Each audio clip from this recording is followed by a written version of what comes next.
pumped to see, bro. I mean, I don't really remember making any of them, so it was just kind of like, I don't know, just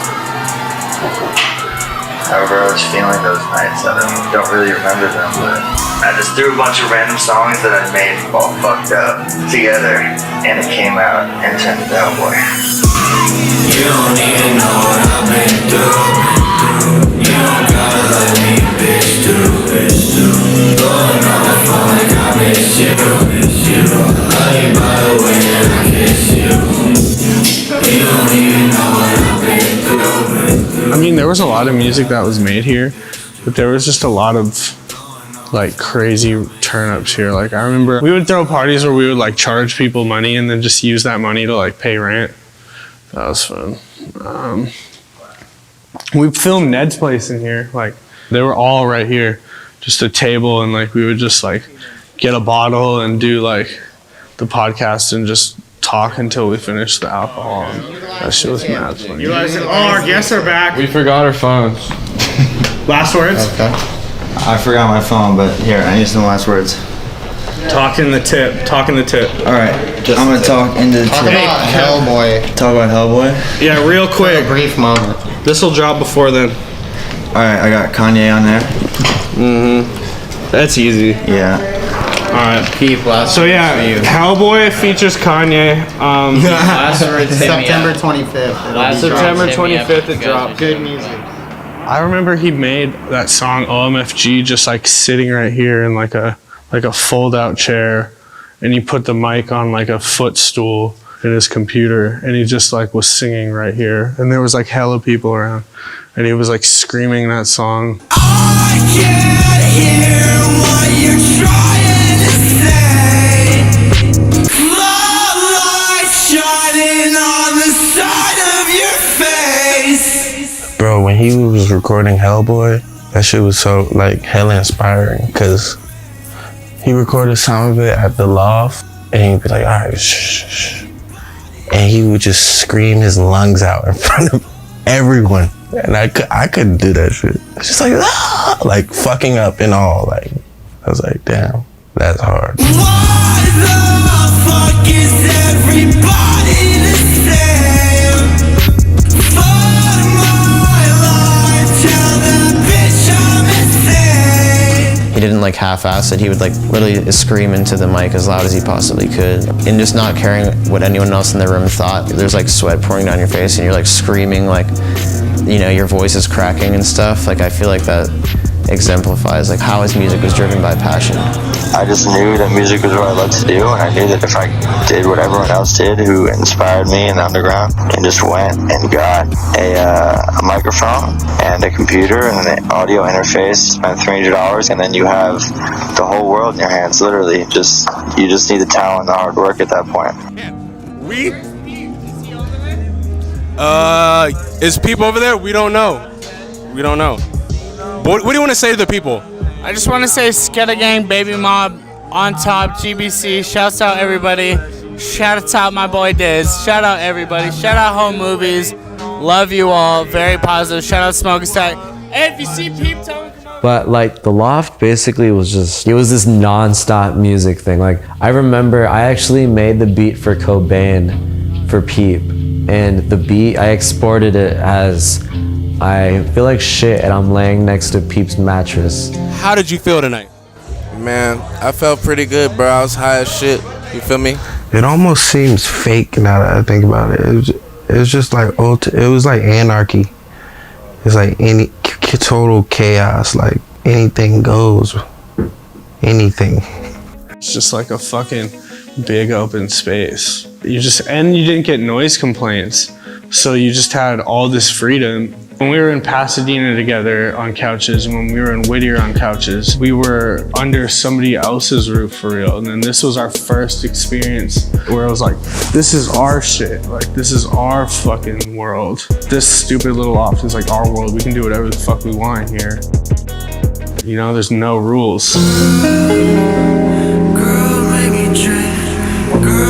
So the first time that I remember me and Peep recording together was the song Girls, and that was when we were all living in the lofts. I remember everyone getting super annoyed because he liked to layer his vocals a lot, so we would be doing like, you know, like 10 layers of the same thing over and over again, and people were just like, everyone's just like, you know, shut the fuck up. It's like 6 a.m. Like, what are you guys doing? I kind of like felt shy to do shit in front of other people, but he kind of just had this comforting, like, encouraging vibe.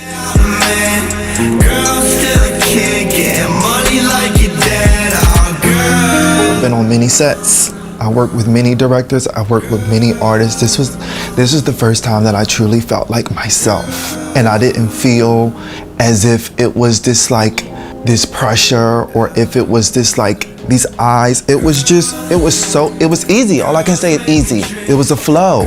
When you're used to being different, you're just so used to always feeling like attack, and everyone is like looking, everyone is nicking, everyone is picking, and just to know that this time it was looking for the right reason. That was always his goal with his music, was to like try and make some sort of positive impact on the world and to like really use his platform to make a difference. That's rare in this day and age. That was the point of that video, was to break gender roles and just spread positivity and let everybody know that, you know, we're all people. I just started to like making music with him more than anybody at that moment. So I would just try to make shit that like I knew he would be able to get on, like OMFG or like Drive By with Xavier Wolf. I would just have him in mind. That was the thing about Peep. See, a lot of times when I do songs with people, I figure out ways to like outshine them technically. You know what I'm saying? Like, but Peep, when he gets on a song, he will be the star of that song, anybody's song, you don't fuck who it is. And you could do 3 verses around him if you wanted to. His shit's still gonna bang harder. Like his shit you gonna remember his shit. And I love that shit.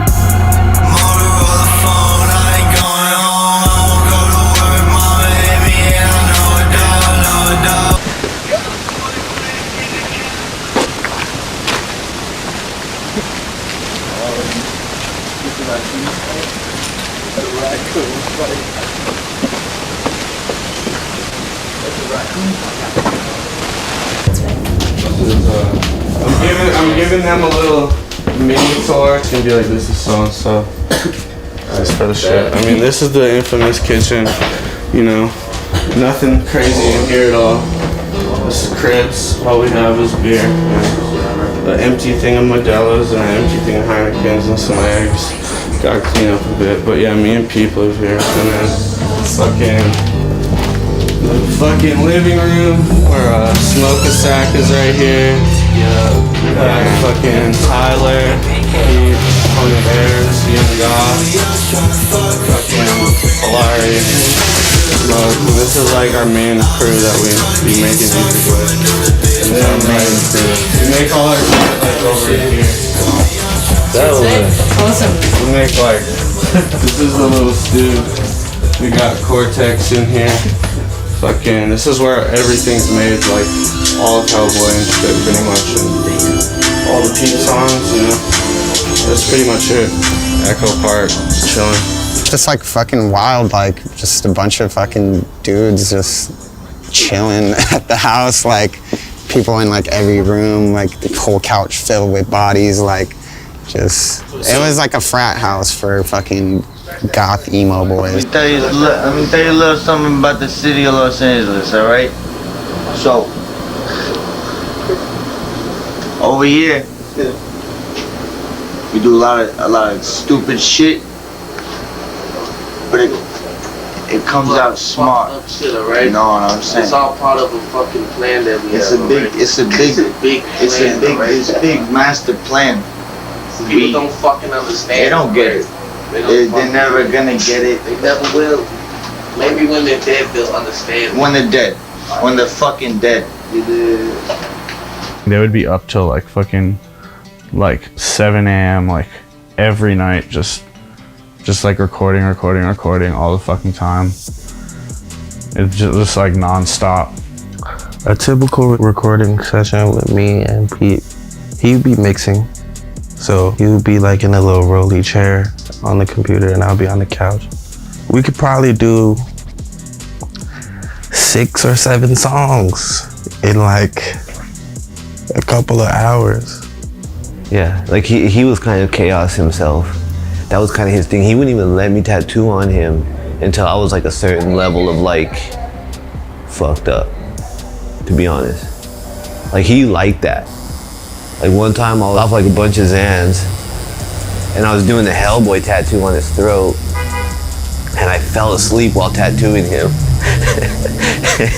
Yeah, and I like fell forward and like I like tattooed a line on his chest and he like loved that shit.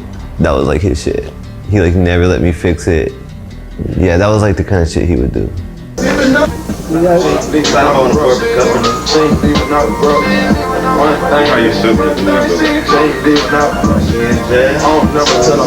What's good with the album?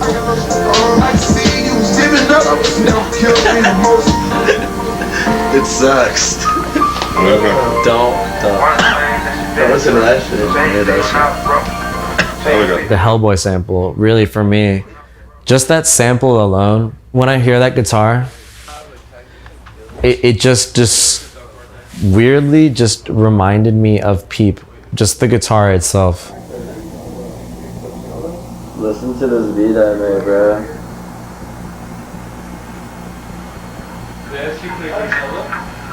You know, the melodies and the guitar, the style of guitar was so important to help paint the picture of Peep as an artist, you know. Once we made the beat, he wrote to it for like probably 15 minutes. And then that was Hellboy. All of the songs from Hellboy that we did were all like, we all like liked the old bands and shit. And then we'd like mutually like go back and be like, yo, this would be a sick sample. And then we just sample it and that was that. Baby, I don't wanna do that. Your sardines like dirty Sprite. She like, how the fuck you do that? Well, I think it's such a quick process because none of it's forced.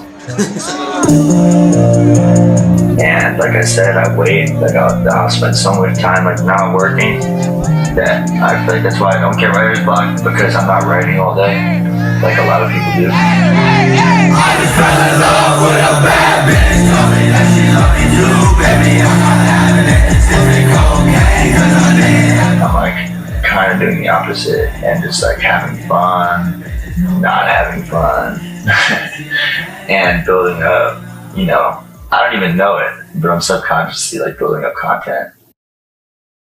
That's what I'm saying. All that shit was like so natural. It was all done by kids. Like we were just doing it. Like no help. We didn't need anyone else.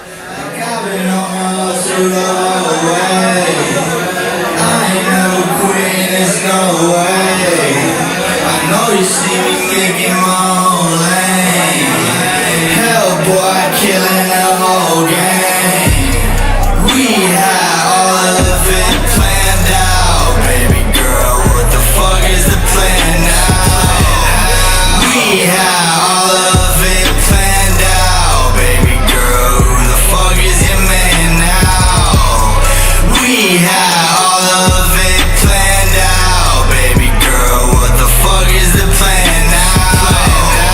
We had all of it planned out. Baby girl, who the fuck is your man now?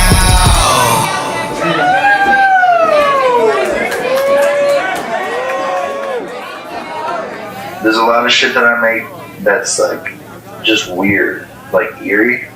I would describe it. Like a lot of it's sad, yeah, but a lot of it's like this weird, like kind of music that you kind of want to like turn up to and cry to at the same time.